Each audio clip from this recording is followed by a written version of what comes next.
We are live. G'day, everybody. How are you going today? It is so good to see you. I do hope that you are well, Bobby. How have you been? It's been a couple of weeks since we've seen you.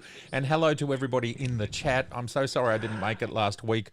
I'll explain shortly what went wrong. But Bobby, what's been going on since we've all seen you? Wow, it's been a while. It's been a while, man. It has been a while. Hold on a second, real quick here. I would say, gosh, there's been a lot. I've been doing the World Aquatics Championships. I've been photographing over there. So I was working with Sony Singapore on that. So that's been taking me for the last couple weeks. Um, yeah, just editing a lot of footage, man. A lot of footage, a lot of videos, just so much backlog and all that kind of stuff. But I got to tell you, it's been fun. It's been fun. Yeah. Now tell us briefly, tell us briefly what was going on with the Sony Aquatic. Yeah, you explain. I don't even know exactly what it was. So the World Aquatics Championships is obviously like a big kind of like, I mean, it's a worldwide tournament for swimmers from various different disciplines, from water polo to medleys to relays to everything like that, breaststroke, freestyle, all that stuff. And so Yep. you get, I mean, all the athletes from all over the world, people that are going to the next Olympics, that are trying for the next Olympics. These are the athletes that are, it's sort of like their gear up towards the Olympics, so to speak. And Singapore, I mean, happens every 2 years. I think this is the first time it's been in Singapore, if I'm not mistaken. And Right. Sony was an official partner since the previous one. I think it was last year, the year before that. And so what happened was is that I got an invite by Sony. They said, "Hey, look, would you like to, come and check this out?" And I said, "Sure." So they said, "Well, what you need to do is sign up to be an accredited photographer if you want to get a chance to take photos there," which they have no say in that. That's just me submitting my own application to the World Aquatics Championships. They vet me, they email me, ask me a bunch of questions, and they decide if they're going to say yes or no. Turned out they said yes. Kind of a shock. I was a bit like, wow, okay. And then from there, Sony's like, great, let's work together. And so I did an interview with one of their sports photographers who's pretty well known in the field, named Bob Martin.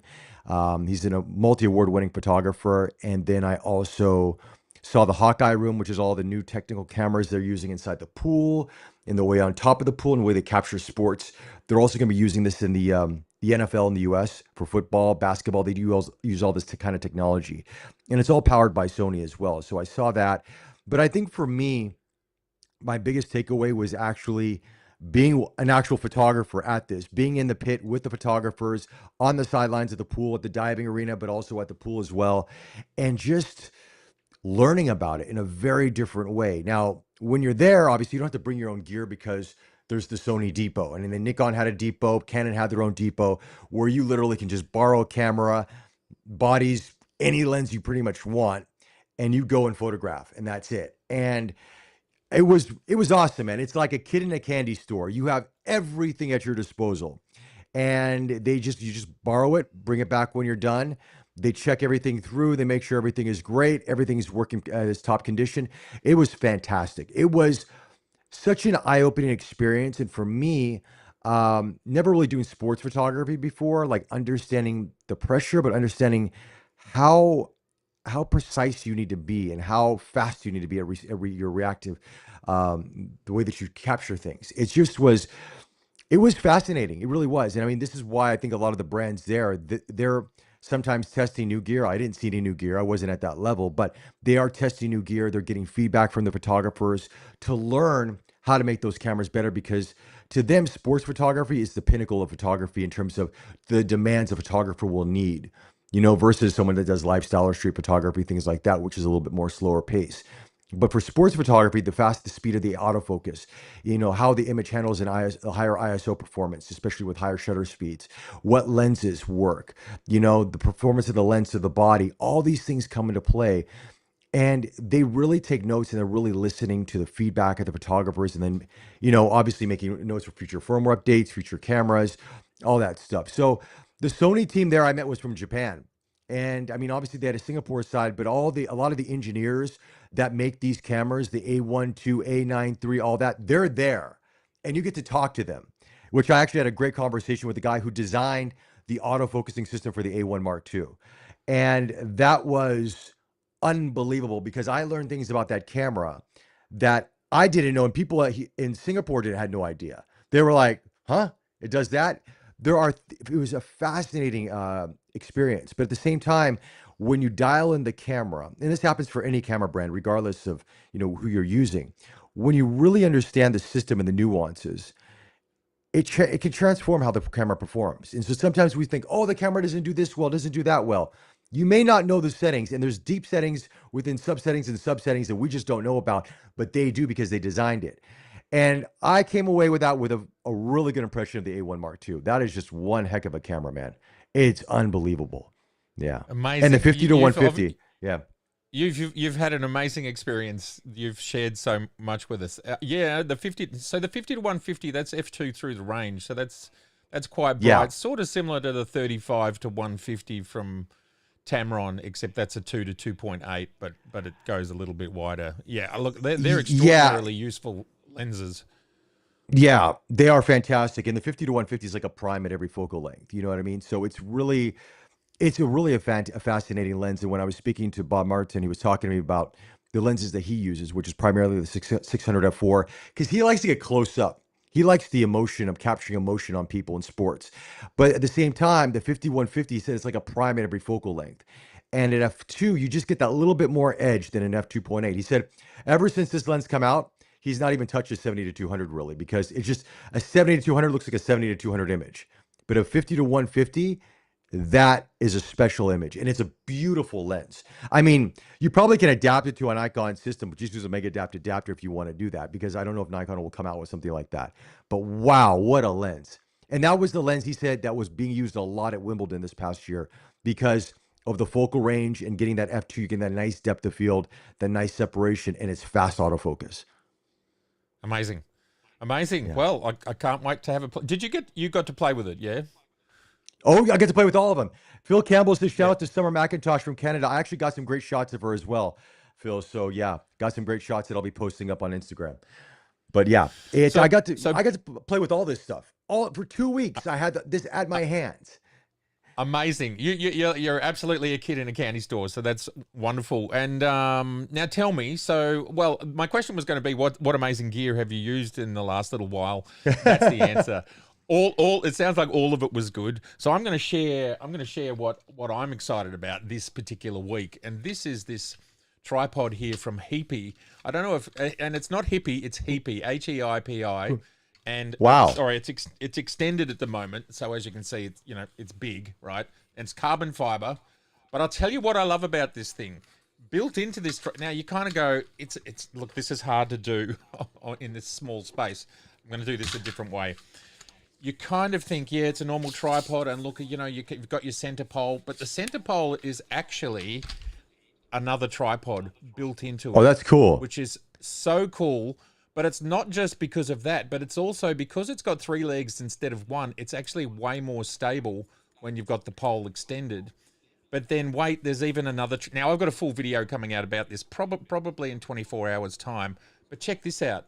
This is an iPhone holder built into, always there, the head of this tripod.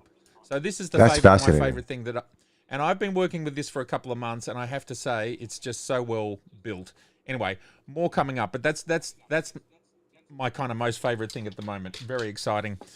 Awesome. Now, Bobby, I did try and go live last week. I know you weren't able to join us because you were very unwell, and I'm hoping you're feeling better. Yeah, I am much better now. And so I wanted to share with everybody what went wrong.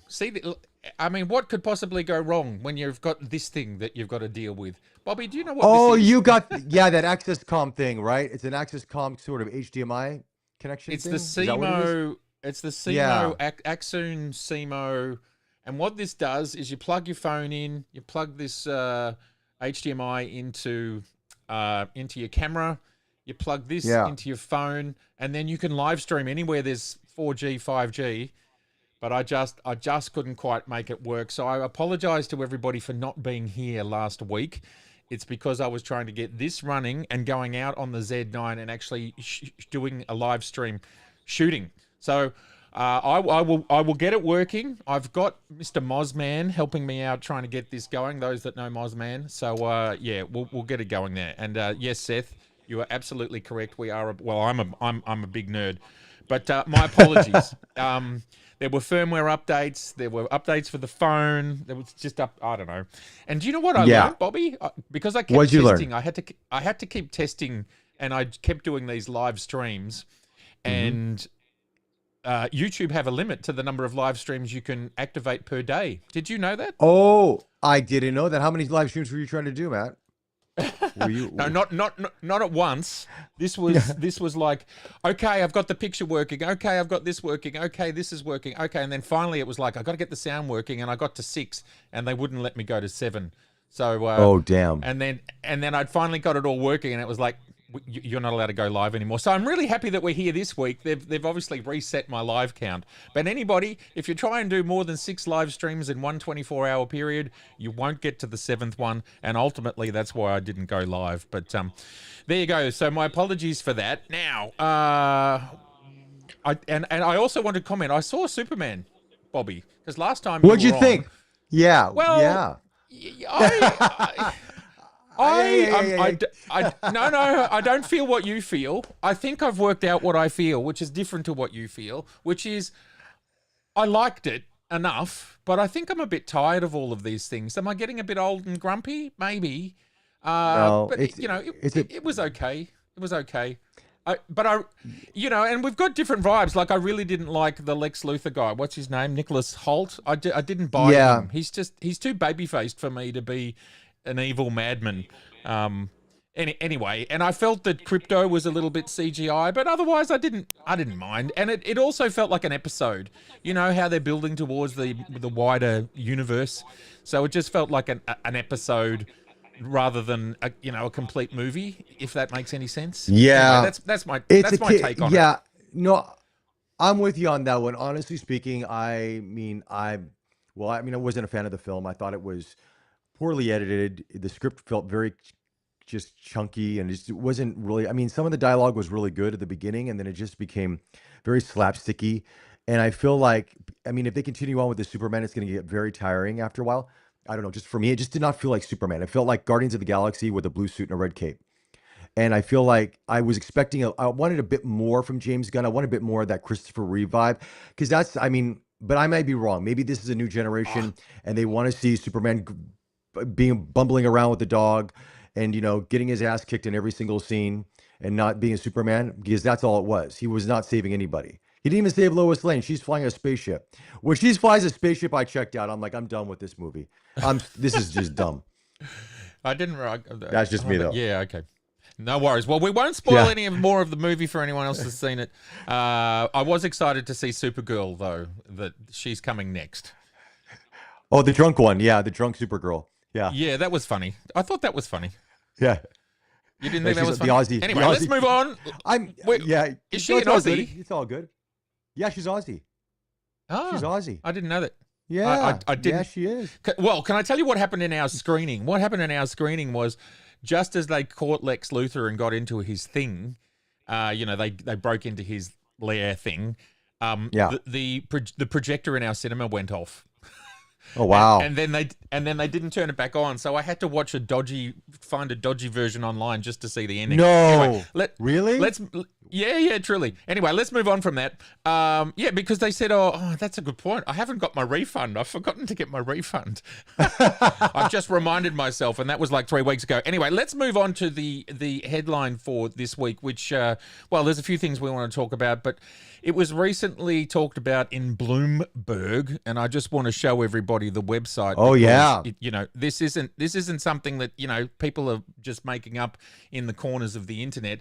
Here it is on Bloomberg that Sony weighs up chip spin-off that some Oh, I thought you were analysts talking about call- ARRI going up for sale. I thought you were talking about ARRI going for sale, too. Well, we can talk about that. I don't know about that one, but that's exciting Oh, yeah. too. So, So Yeah. what this is this is Bloomberg, and this was back on April the 29th. So we're not talking very long ago. And then ultimately, and for those that don't know what Bloomberg is, that is a major, highly respected publication out of the United States that it deals mainly in finance and economics and that sort of stuff. So these are serious players that wouldn't be bothering to, put this out unless they unless they've got some serious talk. Sorry, some serious information. I'm just trying to find another link here. Where what have I done with it? Oh yeah, here it is. No problem. And so then obviously it's spilled out into the general press, the idea that Sony is reportedly, potentially selling off their camera division. Now, so I had a bit of a think about this, Bobby, and it was announced a couple of years ago that Apple had been using Sony for all of their sensors, especially in their iPhones. And if you do the mathematics on that, it's basically something like almost 1 billion sensors a year. 1 billion, right? Because they sell almost 250 million. 1 billion sensors a year go to just Apple alone, and that's just in the phones. And if you take into account laptops, iPads, and all that sort of stuff, who knows where the number really ends.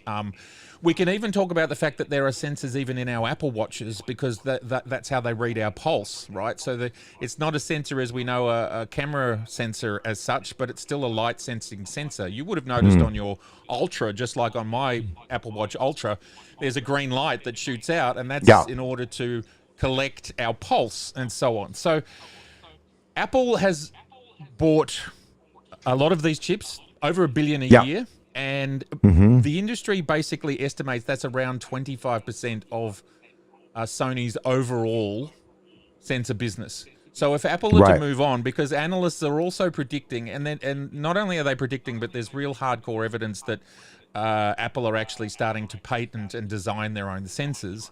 And for those that follow this stuff, and I am a big nerd, you're right, Seth. For those that follow this stuff, Apple have obviously already moved on with their chip design. They moved on from Intel about 5 years ago, and now they're using Apple Silicon, which they've been doing for the last 5 or 6 years. And the latest thing that they've just started to do is now they're using their own communication chips. So they've moved the main processor off, and it's an Apple design. Now they're 5G and their Wi-Fi chip. They're also starting to use their own ones. And if you look at the report, the recent financial report from Qualcomm, who make the chip that's probably in your phone but won't be in your next phone, they are saying their profits are going to drop significantly because Apple will no longer be using Qualcomm. And then the same thing might be happening here with Sony, because the whole point for me is why would Sony do this? And this is where I'm getting to, but I just wanted to supply all the data around where this might be coming from. But basically, if Apple move on their sensor division, it's going to have a massive impact. Sony have actually stated in their annual report, and this is where this all started for me. I was actually looking at their financial statements, and their profit has dropped from 25% to around 10% in that division. How ultimately the question lies is how does it, if this happens, and it sounds like it might, how do you reckon this will impact our cameras, our sensors? And will it have any impact on the business that anyone else who might be using Sony chips? Because of course we've all heard, Sony makes all the chips in all these cameras, so somehow they've got everybody by the short and curlies. Whereas what I hear from people who are actually in the industry is, no, this semiconductor division is a separate division. They've got NDAs with all of their clients. There's absolutely, there's none of that goes on. What are your thoughts? Will it make any difference to anything? If Sony and the reason they're citing is they make way more money out of music, movies, PlayStations. There's just more profits there. Anyway, I'll stop talking. Off you go. I don't think it's going to affect the camera industry at all, because majority of cameras use Sony sensors outside of Canon now, and I think that's pretty much it. Everybody else uses Sony sensors. Nikon does, Sony does, of course, Leica does, Panasonic, I believe, does, Fujifilm does, Phase One does. I mean, they all use Sony sensors. So in the photography space, I don't think they're going to find. Even the mobile phone space. I mean, Vivo still uses them. Honor still uses them. Xiaomi still uses them. Samsung, I believe. I heard Samsung makes their own, but I'm not too sure yet on that one. They could still be using Sony. No, they do. They have 19% of the global market. Samsung. Yeah, and then so they're definitely making their own. I mean, Apple did talk about there's rumors of Apple making their own sensor as well for camera systems. I know Huawei makes their own sensor, which is unique to Huawei, which is fantastic. So, I mean, look, at the end of the day, there's always going to be changes in any of these kind of things, right? But I mean, there will be a shift in dynamics and everything else like that because obviously, I think for a lot of these big companies like Apple and Samsung and reliant on Sony for the technology, they want to be able to Hey, develop Bobby, their we've own lost. stuff, not, I'm losing huh? your audio. I don't know if anyone else just lost Bobby's audio. Have you got a loose cable somewhere, No, I or should is have it been me? okay. I was okay on You're that good. one. Keep Yeah. going. You'll keep going, buddy. Yeah, Keep I'm going. okay. I can hear you now. Yeah. Yeah, but I think that as a whole, I think look, there will always be changes and there will be some loss on this probably their product line because Apple will make their own, Samsung will make their own. We're guessing, obviously Apple don't know for sure. And other companies, but a lot of them will still rely on Sony tech. And as a result, it'll be around, it'll just take in different form factors. But for our space, the photography space, I think we're fine for quite some time. They've got a dominant, it's very expensive for a new sensor company to come in and make sensors for full frame cameras, APS-C cameras, micro four thirds cameras, et cetera. It's a lot of money. And do they have the time? Do they have the R&D and the sources to do it? Hard to say. For this, they may separate it just to make it better for the books, so to speak, or whatever the case is, and make it a little bit. Who knows? But I don't think we'll have to worry about it too much. Yeah, yeah, small thing. Yeah, I mean, if they spin it off and run it as a separate company or sell it to somebody else, I presume the idea is that it would, it would still run and still service all of us anyway. It's not like you're just going to completely Yeah, shut it down. We're talking of billions and billions of dollars. T77 is saying that there is a mic issue, so I'm not sure what that is there, Bobby, yeah. but we'll persevere and we'll see how we go. Well, there you go. As it's really interesting stuff. Now, another thing, when I was looking at that financial report, Bobby, and I'd love your comment on this, and anybody who's listening, I'd love your thoughts on this as well. In that PDF, which is their financial report, there is the Canon 5D in a Sony report, and I will try and find that. But can you react to that for me while I try and find that? Why is there a Canon in a Sony report? They might be part of the sensor manufacturing for that. You know what I mean? Look, at the end of the Yeah. day, these companies all work with each other in a variety of different ways. It's very incestuous. I mean, everybody thinks they're all separate, but they're really not. Everybody's using everybody's technology. They're buying rights and different. They have proprietary agreements with every respective companies, but they're all using each other's technology. Everybody is, and so I mean that's the.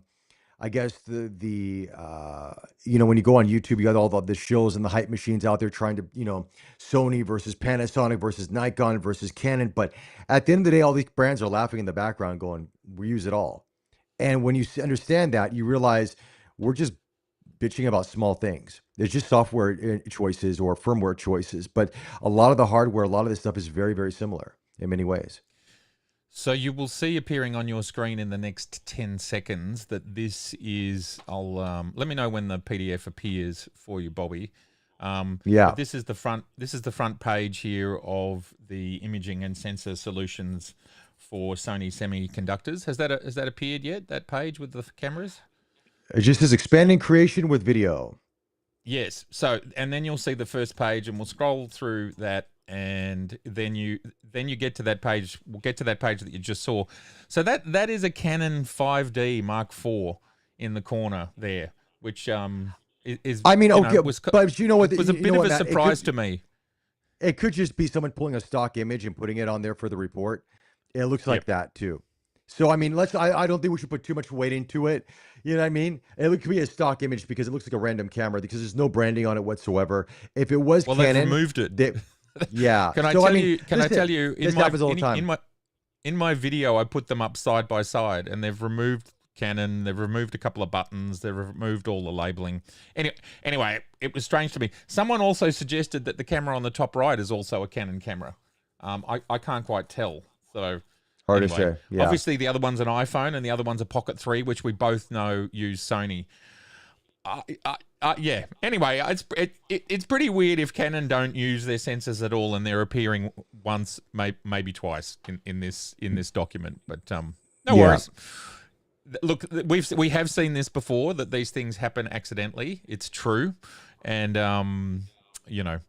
It might mean something or it might mean nothing. You just Yeah. don't know. Yeah, But exactly. wouldn't you think a company that's worth billions of dollars, it's a bit weird putting the competition? Like, does nobody check these things? You know what? You got somebody that puts a report out there, and I don't think it was meant for the masses to be seen by this. And so I think for them, they're just saying, hey, look, we work with various different companies, and they just put a random camera on the back of it. And I think that was it. I really don't. I mean, if it was something that they want to make a statement on, they would have left the Canon name on there. You know what I mean? But obviously, they took Maybe. it off. They removed everything. So I think it's just someone that saw a stock image. Okay, we want the back of a camera here. We want this shot, this shot, this shot. Some probably person in the office put it together, and then Yeah. they're like didn't even notice it, and it is what it is. So yeah, we're all, I mean, I wouldn't read too much into it. But I mean, I'm talking about Bloomberg for a second. There was the news yesterday about ARRI going up for sale. Yeah, right. Let me find an article. You keep talking. Yeah, so what this is kind of, I mean, obviously there's been talks of ARRI, financially been a little bit more challenged for quite some time now, but now that they're saying they are up for sale and they're talking about who could be the potential buyer for this. Could it be Sony? Could it be Panasonic? Could it be a VC who owns rental houses? You know what I mean? There's a lot of talk out there about who could pick up ARRI because right now Panasonic has got some sort of agreement with ARRI that you can download one of their creative profiles for $200 on their Lumix S1 2 and S1 R2 cameras, I think, if I'm not mistaken, in the recent firmware update. So they already have a relationship there. But it's interesting in a sense that the cinema camera lineup, Red's just got bought by Nikon, and then now you have ARRI up for sale. So that means the two powerhouses really in cinema have, I mean, one has already been acquired and the other one might be acquired relatively soon. So there's a big shift happening in the cinema world, I think. What you're seeing is that the technology is getting, less expensive, less expensive. We just lost Matt there for a second. I'm still here. I'm You're still there. here in spirit. But I'll tell you Yeah, what's he's there in happened. spirit. I'm using the Elgato teleprompter with the cover over it, and my camera's gotten hot, which it never normally gets hot. So Oh, wow. Okay. that's interesting. So you'll just have to Yeah. hear me for a while everything. No worries. You do that and I'll just talk away. So yeah, I would say that yeah, this is gonna be very interesting who acquires ARRI and when it'll happen. So yeah, interesting. Trevor Smith says, hi guys, greetings from Georgetown, Guyana. Hello, Trevor. Good to see you there. Roy Bixby jumped on earlier. I respect the Canon still makes most of their own sensors. I do agree with that too as well. So yeah, guys, I mean that's interesting news here for the day, but I think this month is going to be a very interesting, a very exciting month for camera technology. I mean, there's a lot of talk, a lot of buzz happening that we're going to see the later half of the year really pick up steam from all the big brands. I think it's going to be very, very exciting stuff. And you're getting some rumors already about the GR4, the new potential Sigma lenses, Hasselblad X2D, the sequel to that camera. There's going to be a lot of cool stuff happening here. And I mean, I'd love to hear from you guys as well in the chat. What are you guys looking forward to? What would you like to see? And please do not say Z7 III again, because that's not going to happen. My camera's just miraculously come back on, so that's pretty cool. I gave it There some we go. air and it fixed itself. And you got a green background. Yes. You got a green background on you. It's about to be fixed. You watch in about 5 seconds. I won't be green Yeah. anymore. The magic. Fantastic. The magic. What are we magic of a expecting with cam. the new? What are we expecting with the new Hasselblad, Bobby? I don't know. I mean, I don't know any of the specs. Probably Seth, who's in the chat, probably knows more about it than we do. I expect it to have a joystick now because there's been a lot of requests about having a joystick instead of relying exclusively on the touchscreen to move the autofocusing point around. I would expect the autofocusing to be slightly faster, slightly better. Price point, I think it's going to be more aggressive coming up because I think they really want to go after Fujifilm. And being that now DJI is sort of in control of all of this, DJI does not like to be second place in any way, shape, or form. So I expect them to be a lot more aggressive with that. Outside of that, though, I mean, honestly speaking, the X2D is a fantastic camera in its own right. I don't expect a sensor jump. 100 megapixels more than enough for most people right now. The dynamic range, the colors there. I just expect probably smaller increments and updates, autofocus joystick, maybe better battery life. And yeah, I don't think we'd expect a lot. No. 8K video? No. I'm joking. No video for that one. Can we just circle back to the ARRI thing for a second? Like that's a really big deal if they're considering selling. Like they've been a staple of the cinema industry for decades. Do we feel that's a big deal, or is ARRI owned by somebody else and they're just sort of selling it No, off? Ari's on the. I think Ari's. I think they're this themselves. I think they're a German company, if I'm not mistaken. So I think they're a Yep, privately owned company. they are German. I can So see it here on yeah, the yeah, article. It says, ARRI Group, a German manufacturer of cameras and other equipment used in filming, is considering options, including a full or partial sale of the business, according to people familiar. The management and owners are Munich-based. So there yeah. you go. I mean, and the only reason this would be being considered is if there's downward pressure on the company. So I suppose that says that Canon and Sony and FX3s and or FX2s and FX whatever's, FX6s and all of that sort of stuff. Red is part of the mix as well. This is putting downward pressure on a company like ARRI, who were really, when I've worked on a lot of commercials, you've worked on a lot of stuff over the last 25 plus years. How often was it an ARRI back in the past, and then how much has that changed? Like when you did Car Yeah. Wars or whatever it was called back in the day. Do you remember what they Mm. shot that on? Panasonic. Yeah, see, there you Panasonic go. cameras. Yeah, yeah. Yeah, I mean, and were the last they? TV series, the last TV series that I worked on that had ARRI, that used ARRI cameras, was the China TV series that I did last year. So they shot with ARRI. I think it was Alexa 35s, if I'm not mistaken, and they used Yep, Cook lenses for that. But that was obviously because they want a very cinema look. But for the yep, most part, they're very expensive to rent. I mean, nowadays you can shoot an entire movie on an FX3. When that yep, happened from the creator, that just, I mean, obviously it's been happening for quite some time. There's been a shift, but that just sort of like goes, wait a second. A $3,000-4,000 camera can shoot a feature film like this and looks this good. You yep, go, and so it's going to even happen with like the companies like Phase One as well, where you create this 150 megapixel camera system that most people don't even need to use. Once in a while, they will for product photography, but it's one of those cameras where you're going to rent, you're not going to buy and acquire. And if you have a business model like that, it's not going to last that long. Especially now with yep. Blackmagic, now with the Ursus cameras coming up, you've got Sony with the Burano and the Venice.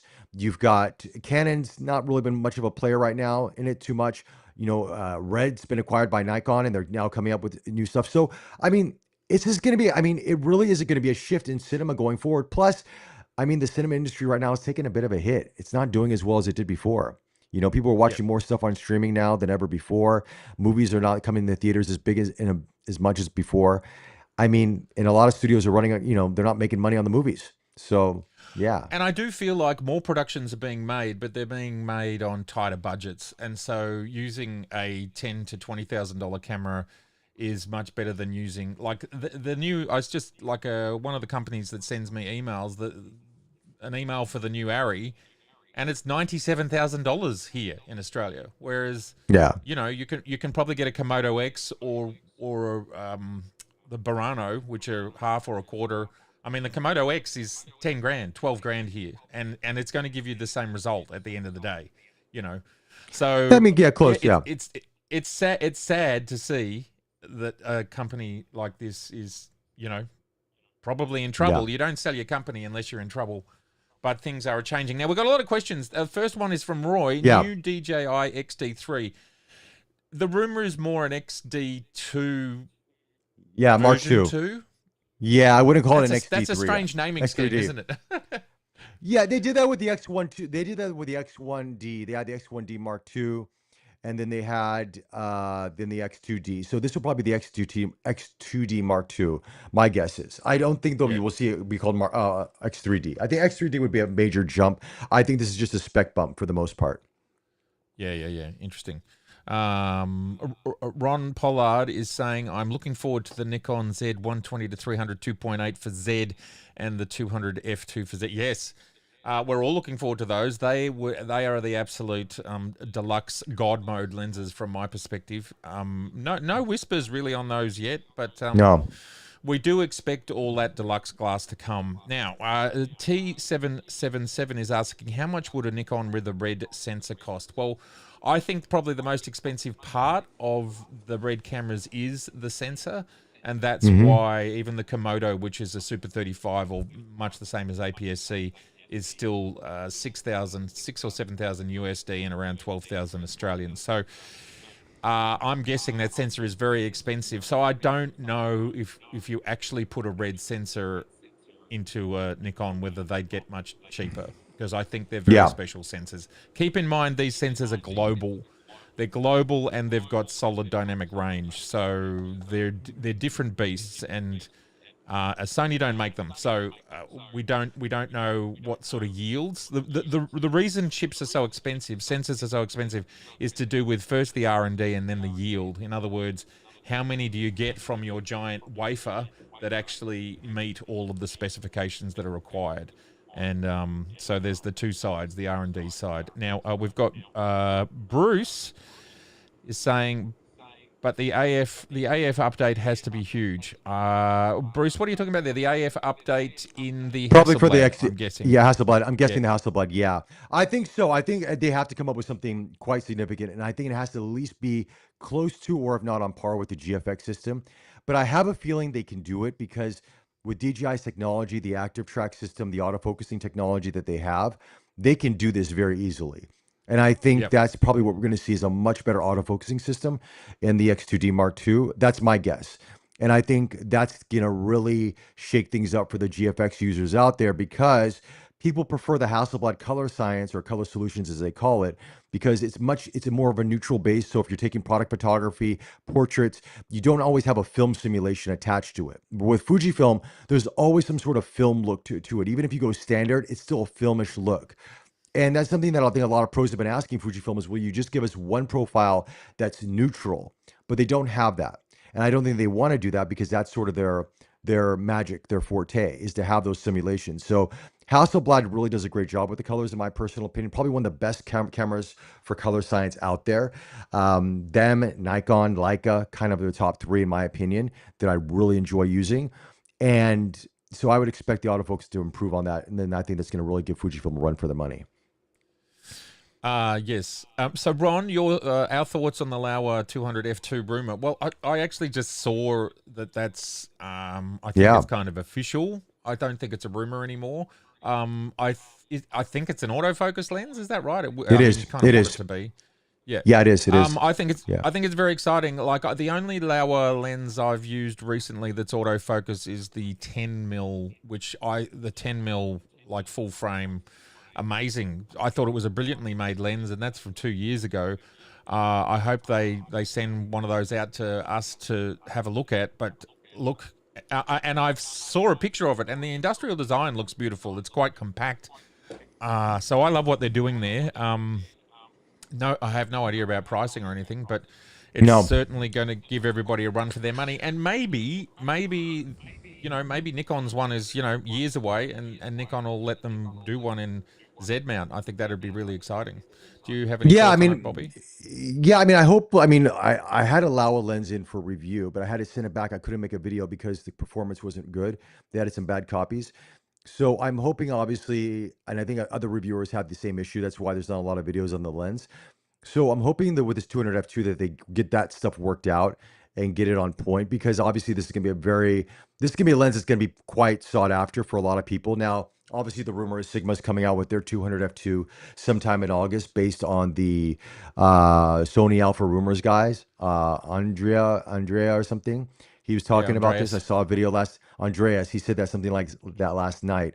So if Sigma does come out with one, Laowa comes out with one, I think it's going to be a very big year for 200 F2s. If Nikon comes out with one, how big will it be? That's the thing. They're not known for making small compact lenses. Does it come with a Nikon rep? You know what I mean? No, well, remember, this will be the Sherpa. This will be the mini Sherpa. Yeah. The exactly. We've got the Noct, we've got the Planner, and now we'll have the Sherpa. Comes with the Sherpa. There we go. No, but theirs will be an f 1.2 200. That's the difference. That's it. That's the selling point. You get the eyelash in focus. Everything else is out. You're good. You're great. It'll have a front element that's 1.5 feet wide. It'll be amazing. Totally worth it. Trevor is asking God, have you guys already discussed the Tamron? No, we got sidetracked somehow. Yeah. We were we were talking going to cinema, talk about. Trevor. Yeah, I don't know what happened to that. So I haven't seen a copy of it. The local distributor called me like a month ago and said, "Hey, you want to review that?" And I said, "Yeah, sure." And then it never turned up. So I don't know whether they Yeah. didn't get the lenses out or I don't know what happened. Look, the exciting part about that lens is it's now for X, so Fuji, because it's an APS-C lens. It's for E, Z, and RF. So it's across all the Yeah. brands, and that's absolutely magnificent. Of course, Canon users want to see as many third-party lenses as they can. Canon are not opening up the full frame though yet, are they, Bobby? What's going on there? They're holding tight. I don't know what Canon's doing right now. I think Canon's digging a big hole for themselves. They are really digging a hole for themselves. And if they don't get out of this hole soon, it's going to be very hard for them to recover out of it because they really definitely need to start opening up and being a bit more proactive with their camera systems, the lens mount. I know they want to control everything, but it's getting to a point now where people are just like, you know what? Yeah, I can't get the focal length I want. I'll just go on to another camera system if this is not going to happen. So hopefully they do fix things because Canon does make a fantastic camera, but they need to do something quick. So, Bobby, tell us what you really think. No, I'm only joking. So, Yeah. on screen, we're seeing the lens here. It is an 18 to 300, 3.5 to 6.3. It has been out for E and X mount for a little while. Now out for Z and RF. I don't know the pricing. If anybody knows the pricing, let us know in the comments below. I've reviewed quite a lot of the Tamron lenses, and they make so many of these super zooms, Bobby, that I start to lose track. I don't know about you, but I start lose track of which ones I'm sure I reviewed something very similar to that, although it might have been full frame. It gets confusing. Yeah. Yeah, you know what? I think we have, man. I mean, I've done something like that similarly for the E-mount, if I'm not mistaken. And it's a Yep. good lens, but when you get to 6.3, you know what I mean? Like, it's a great little travel Yeah. lens if you're in bright daylight, but as soon as you go into low light or any sort of dusk or twilight time, I mean, your ISO is just going to creep up like crazy, especially. So, I mean, I think it does serve its purpose, but I don't know if it's a lens that's going to get people super excited unless you really want something like this. I mean, some people are interested, of course, but I think I mean, look, let's put it this way. There wasn't a lot of excitement. Otherwise, we'd have a lens in our hand, right, Matt? You know what I mean? Yes. So Good point. I think, Good point. I think it's one of these things Maybe where it they're wasn't just, worth it. and yeah, it probably wasn't worth it for the review because it's just one of those things that they know it's just going to be, okay, we're going to let this go. It's going to be at a certain price point. Yeah. Maybe some people will like it, but will it get to the buzz? Probably not. I hear what you're saying there, and there was a second part to Trevor Smith's. Welcome and thank you for being here, Trevor. We're loving the fact that you're here. He's saying that's a 27 to 450 equivalent on full frame. Yes, but you are cropped. No, no, that's not right. It's still an 18 to 300 on full frame. The 18 to 300, because the 18 to 300 is based on full frame. On APS-C, it would be a 27 to 450. There you go. At half the price of the Nikon. So the advantage of the Nikon is it is full frame, and you do get the 28 to 400. So if you're shooting on a full frame camera, you know, I don't know, Trevor, let us know which camera you have, and then we'll go from there. Some more comments coming in. Let me go up. Nikon rumors Laowa AF200 to be announced. Yes, okay, that's what Nikon rumors is saying. Absolutely coming. Thank you for that, Robert.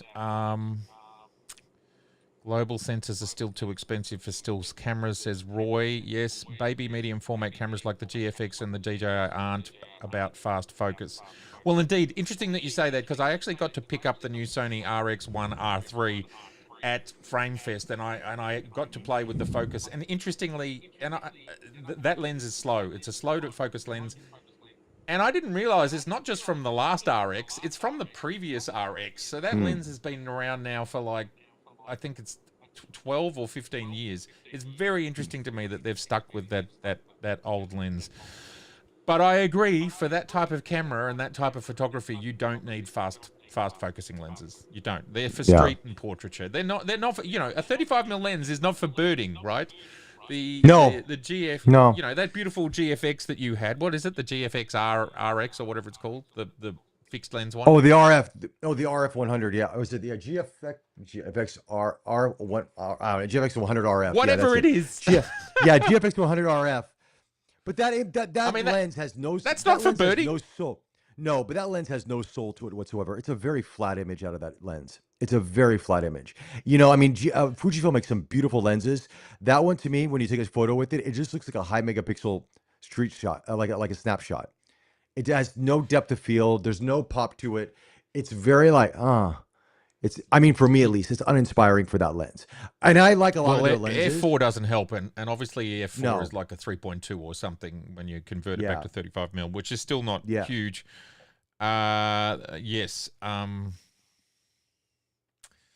Joe is saying that he's still got his Canon EF 200 2LIS lens. It has its own suitcase. Absolutely, yes. Well, that's why we're saying we might call it the Sherpa. So you actually have someone to carry it for you. There we go. Trevor is saying, I've been wanting to get another 28 to 400Z, but the tariffs bumped the price up to 1400. Yeah, so just Trevor, keep in mind, one is an APS-C lens, and it won't it will give you that reach, but it's giving it to you in APS-C. The other is full frame, so they're different beasts. And I would say that the 28 to 400, it's not an S-class lens, but it's still actually pretty good, considering it's only the size of a beer can. Like, it's actually quite small. You know how small it is. Yet it's got that amazing range in it. Bobby, have you got a call? You need to take that? No. I'll go. What else we got going on? Now, Jim says, the problem for me is that super zooms are too slow for my use case, and I am glad they are making them. I just don't see a need for them. Yeah, well, look, horses for courses. You know, when I go to the kids' school play, I'll check if I want higher quality and something faster. I'll go the 24 to 120 f4, and if I need a little bit more reach, I might go the 24 to 200. And yeah, that's getting pretty dark by the end of it, but it's a lot of lens. You know, if I go to the tennis and they actually search you and they don't want you to take professional lenses into the tennis here, the Australian Open, which is the hat that I'm wearing, then, you know, that's when lenses like that are useful for me. But for everything else, yeah, I love my primes. We love our primes, baby. Of course. Bring the primes. Yeah. Super zooms, I've never been a huge fan of super zooms. I really haven't. I like a zoom lens, but to a certain point, and then after that, once you get to 5.6, 6.3, it becomes a bit challenging to do a lot of things with those, especially in lower light conditions. Yeah. Now, please make sure you give us a like so the word gets out there. Now, Huxley, very, very smart guy, Huxley. He says, hi, guys. You guys are looking good today. Well, Huxley, you're looking good too. And thanks for being here. We appreciate it. And he's a very smart guy to say that we look good. Thank you, Huxley. We appreciate the compliment. Smart guy. We'll call you smart when you say we look good. Yeah.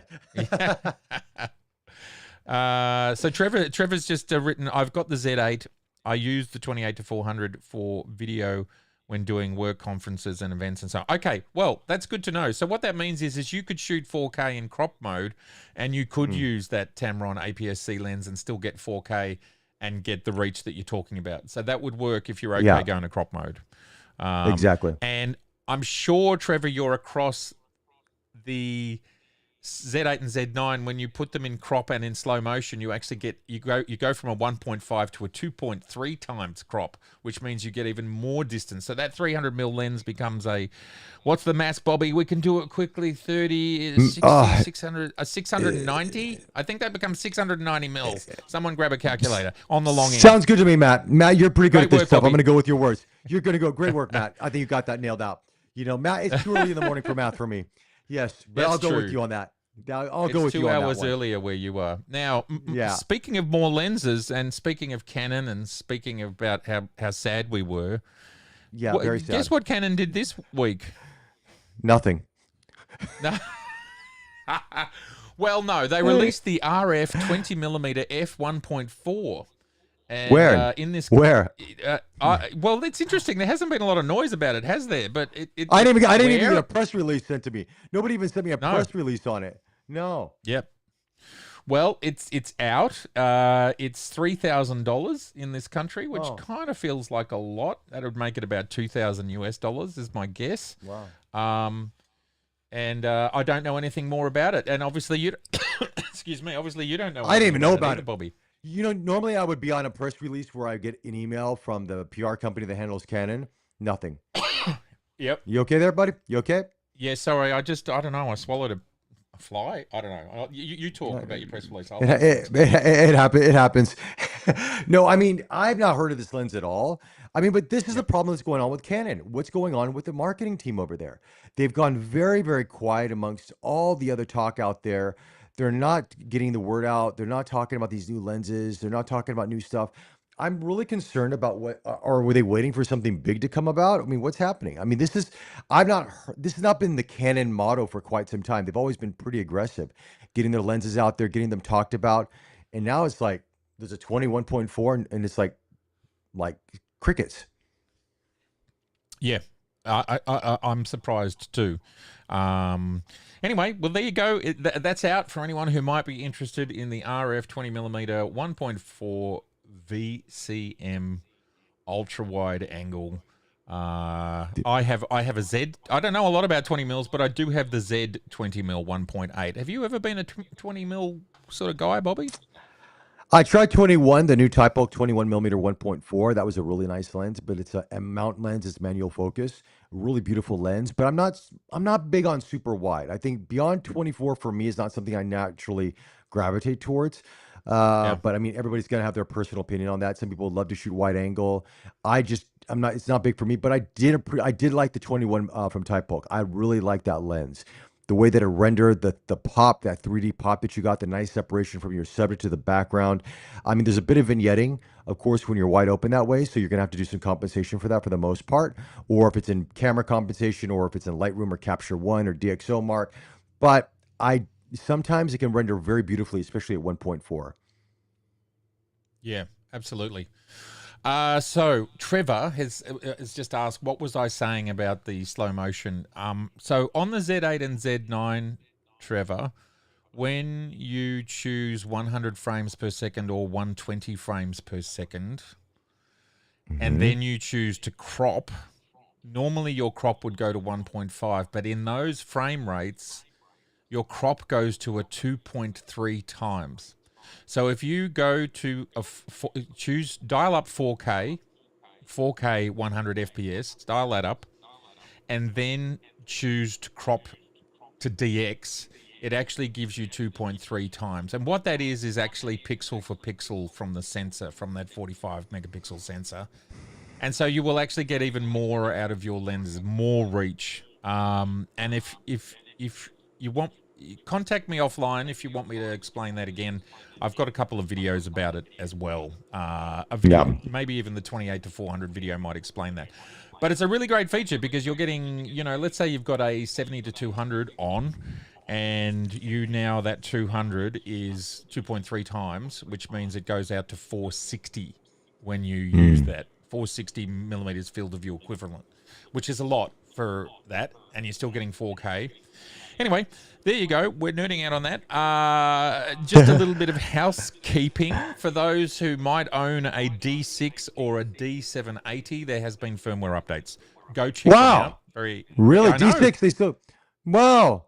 I thought that was end Yeah, of life. No more. Wow. They're still supporting it. Awesome. they're still supporting it, and they're actually, you know what, I don't exactly remember what's in those updates, so I won't say. Also, we've got a new version of NX Studio 1.9.1.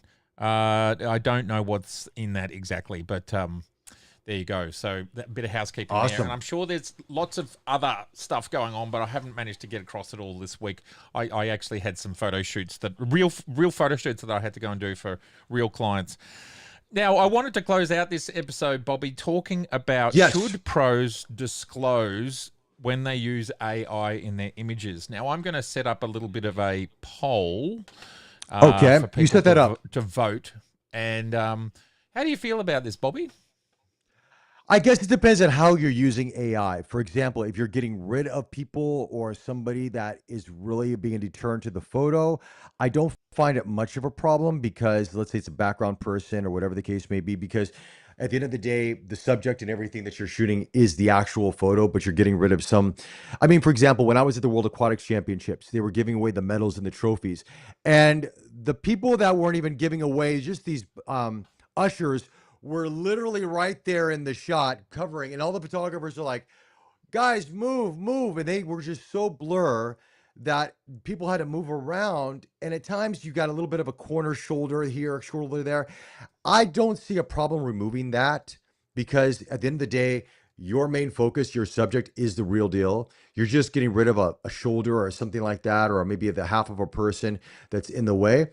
But some people have a problem with that. I don't know. But I mean, I think if you're going to change the action or you're going to change the intention of the subject to make it more pleasing to the eye, then I think you have to disclose that. But if you're just getting rid of some certain things, it doesn't really bother me that much.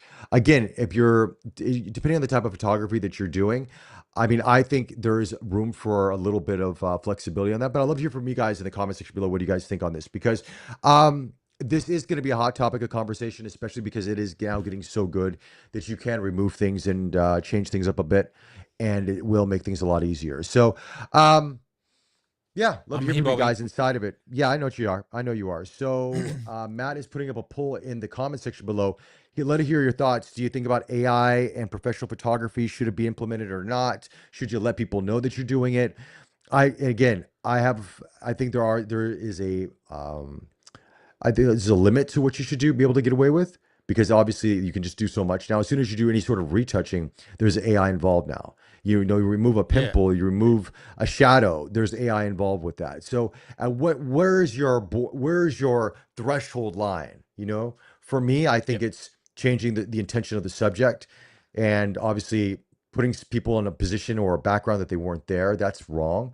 You want to keep things as natural as possible. But if you're just removing a couple odd faces or maybe a shoulder, I'm okay with that. So for me, anything related to journalism or, you know, documentary that sells itself as journalism, documentary, or scientific, I kind of feel like you shouldn't be doing that.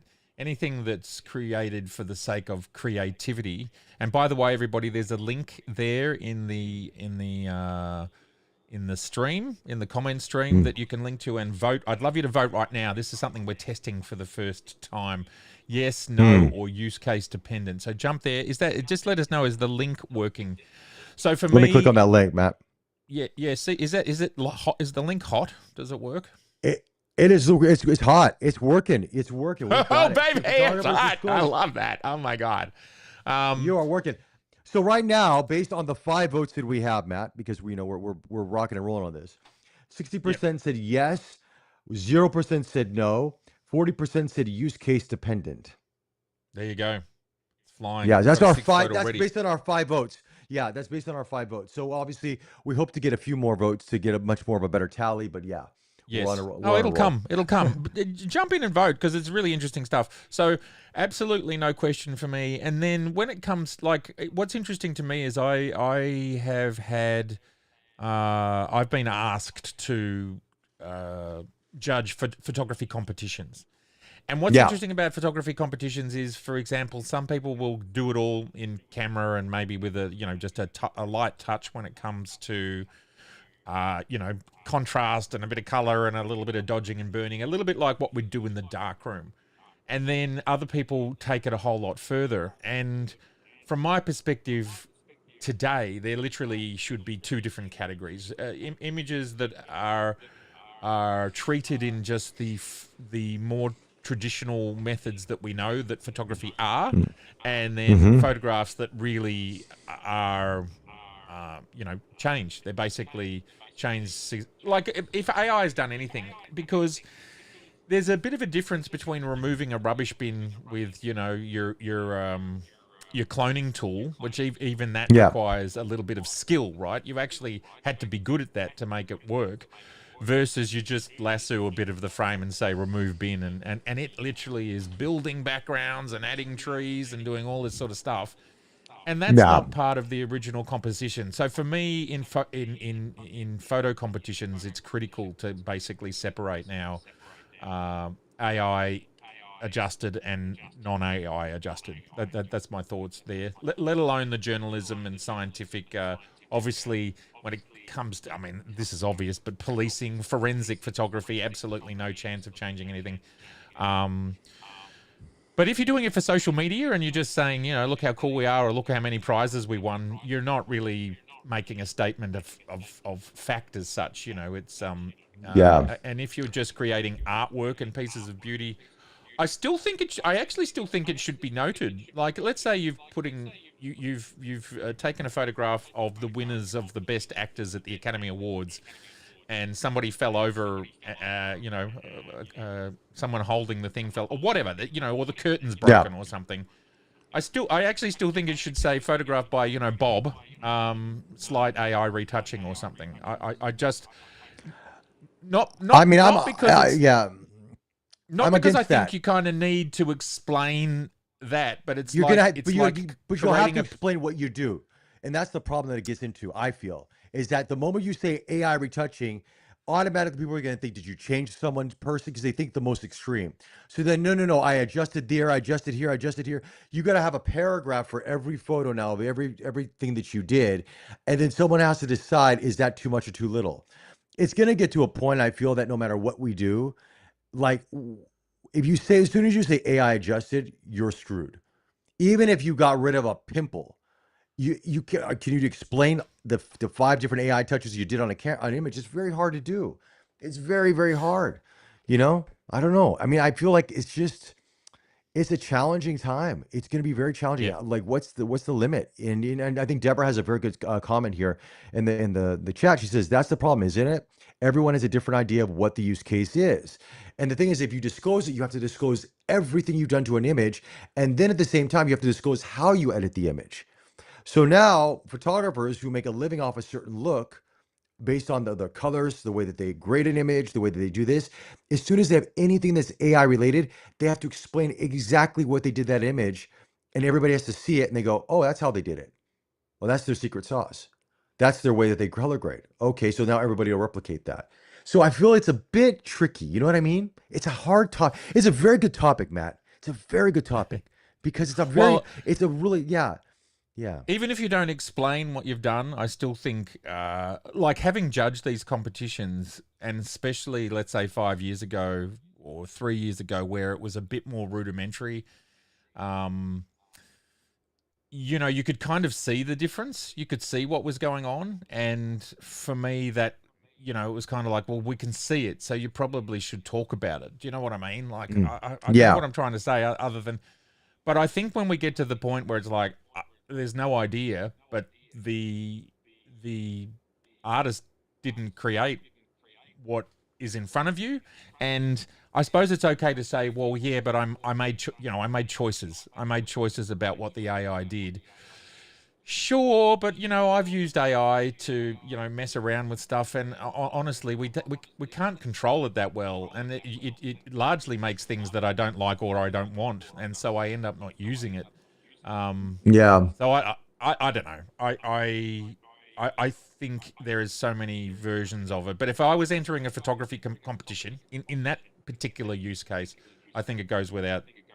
It goes to me. It goes completely against the grain, because to create something in camera is really hard work, and to Mm. create something not fully in camera, that's a like it's a different, it's also a different specialty, it's a different field of expertise. Let's draw it that way. So be commended Mm. for your ability to wrangle the computer, right, and make that a different, like, I'm fine for you to do it, but make them separate categories is what I'm saying. Like putting up a photograph that's been created in camera and someone's done it in the field or in their studio or with lighting or with gels or with people, and that's a whole lot of skills, as opposed to you're sitting at home, you're typing into a prompt and you're getting outcomes that way. Well, it's a different skill set. So I think it's like Right, running the but 1600 meters, and it's like being a marathon runner and a sprinter. They are completely different skill sets. They're both running, but you've got completely different body,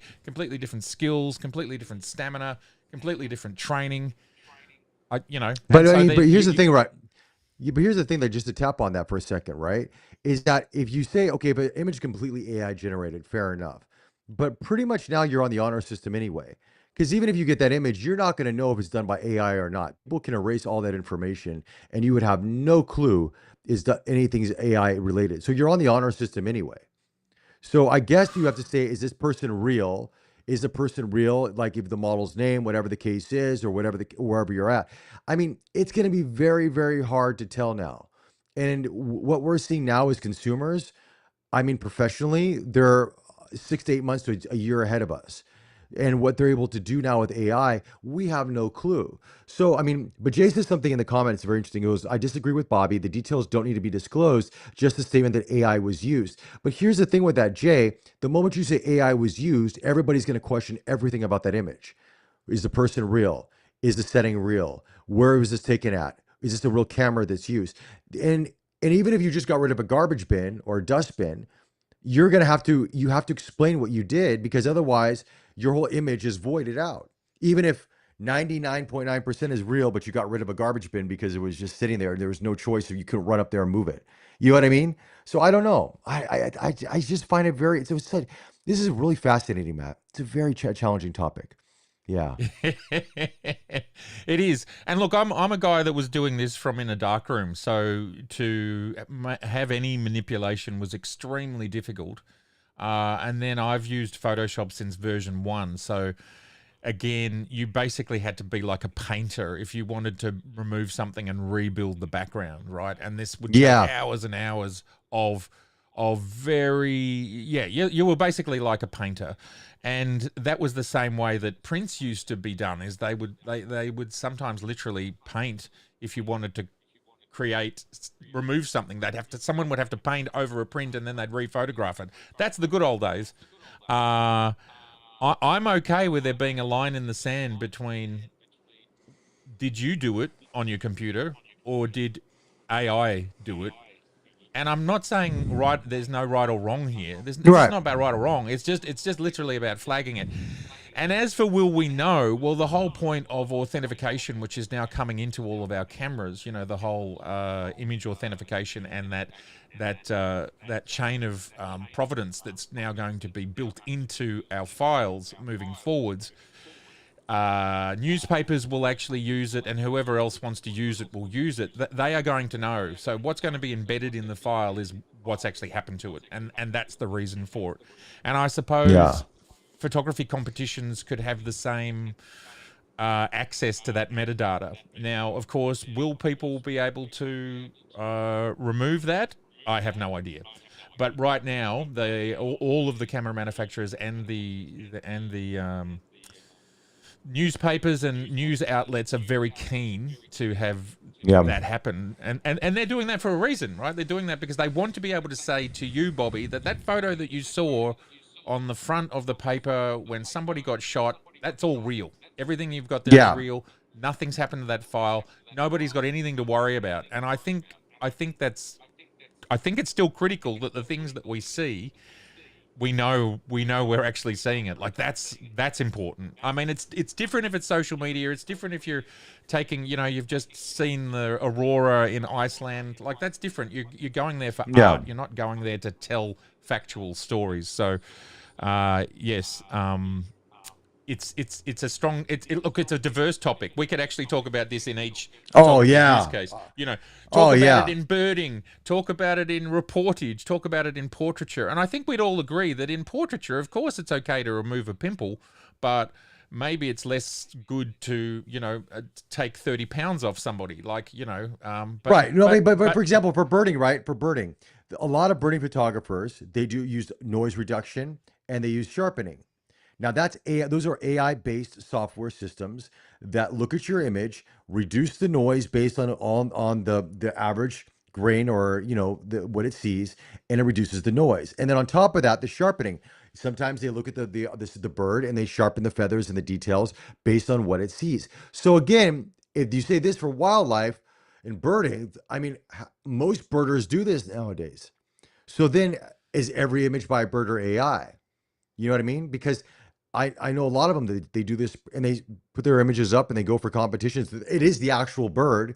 It is the actual bird in flight, but they are doing a lot of cleaning up to make it look as good as possible. So that is super sharp, super clear, super clean, and the colors pop and everything is beautiful.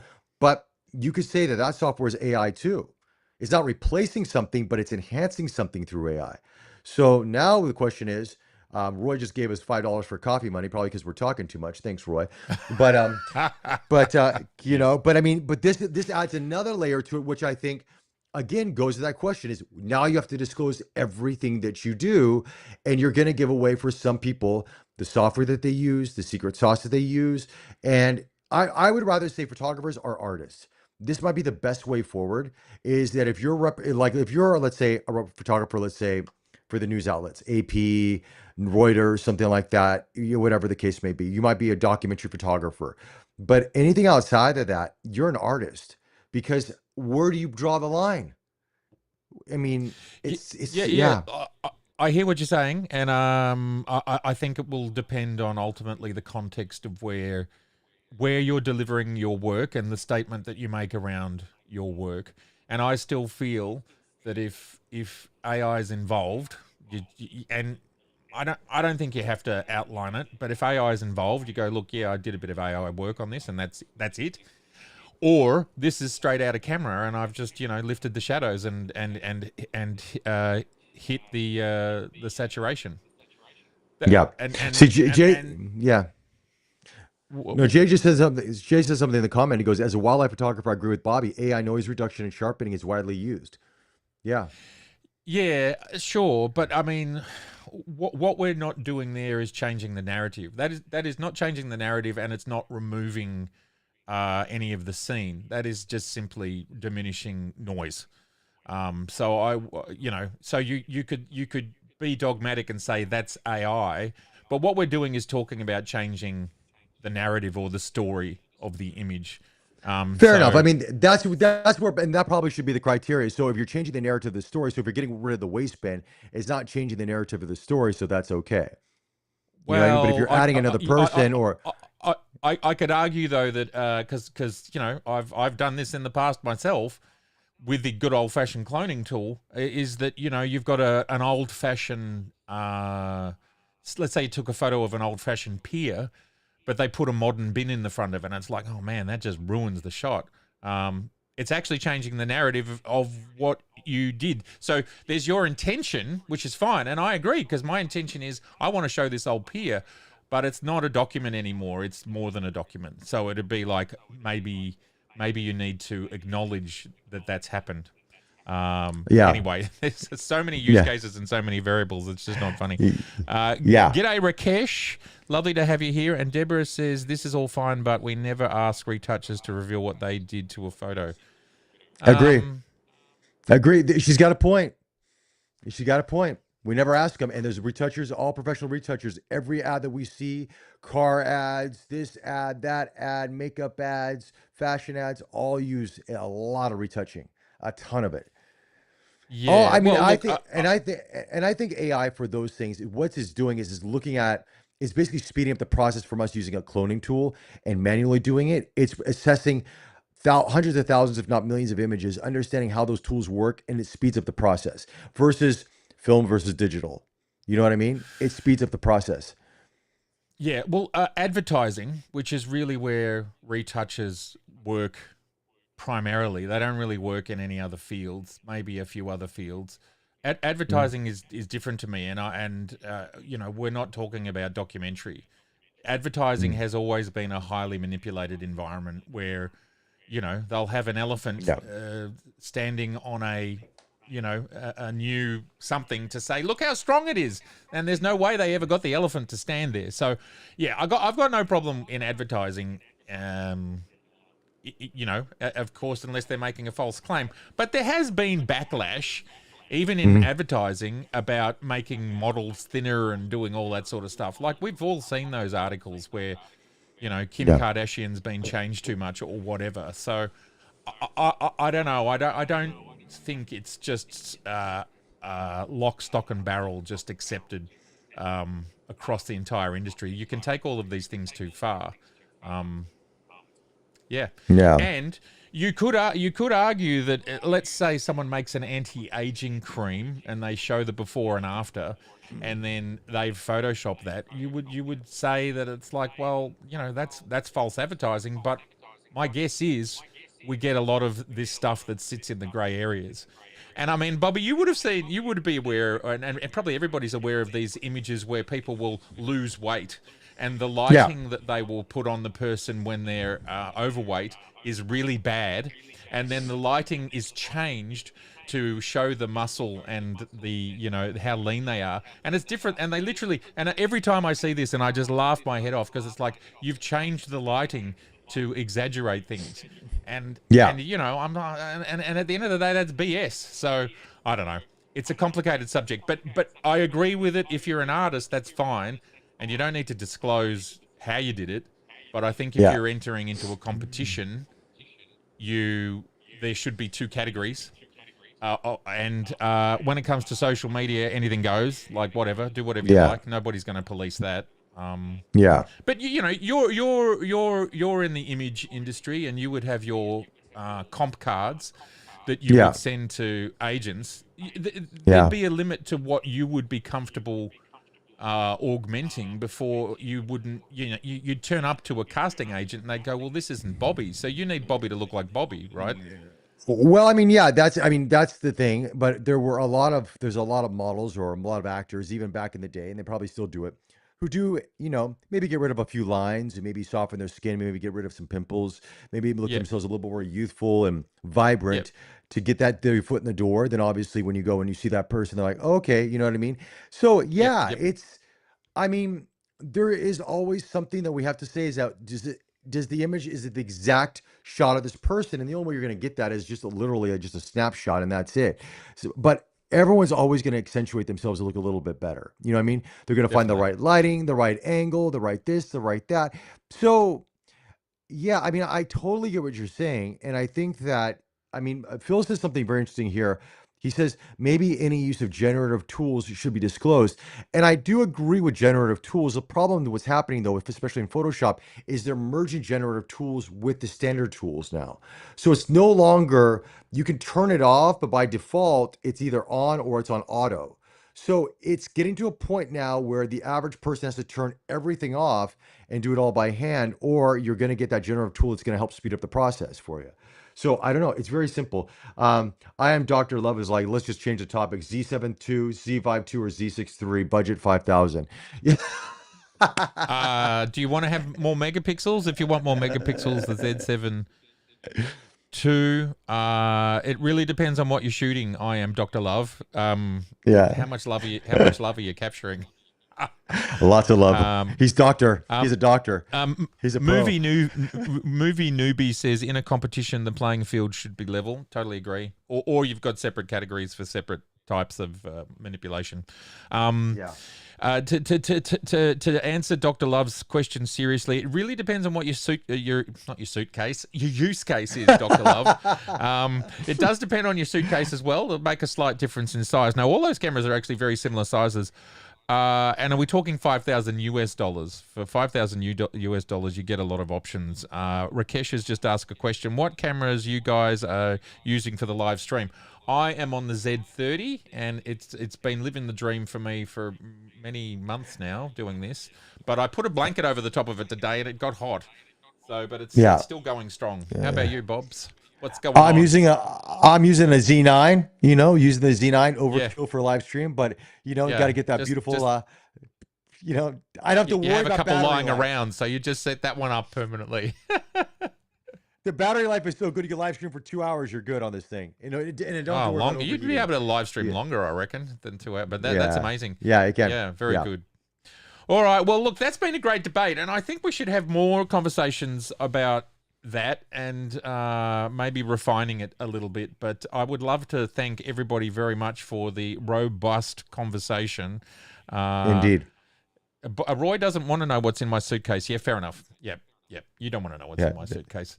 I would like to thank everybody in the chat. Thank you so much for being here. I would love to say thank you to Roy for giving us a super chat. That means a lot to us. Yeah. We will get Roy. ourselves crazy on coffee. And let's do it. Bobby, I would like to thank you. It's marvelous having you back after your 3-week absence, and I hope you stay well. And thank you too, Matt. Is there a big week ahead? Always. There's always a big week ahead, Matt. There's always a big week ahead. And there's going to be some big weeks ahead coming up. I think we're going to have some fun stuff to talk about. There's things, isn't there, Bobby? Lots of things. Watch this space. Z8 makes a great webcam, extra USB power board. Very, very good point, Roy. Yeah, that's true. It does. Yep. All right, everybody. Well, it's been absolutely fantastic to see you, Bobby. You've been fantastic. You too, Matt. We'll see you all soon. And I'm going to try and do a live outside of the normal weekly cycle. I don't know if Bobby and I can do this together. That would be good if we could. I just don't know if it's possible. Yeah. Where I do it from my camera using this. This is somehow going to make me live stream. It's amazing, isn't it? All right. Awesome. Take care, Awesome. everybody. Have a great weekend. Bye, guys. Stay safe and happy shooting. Bye for now.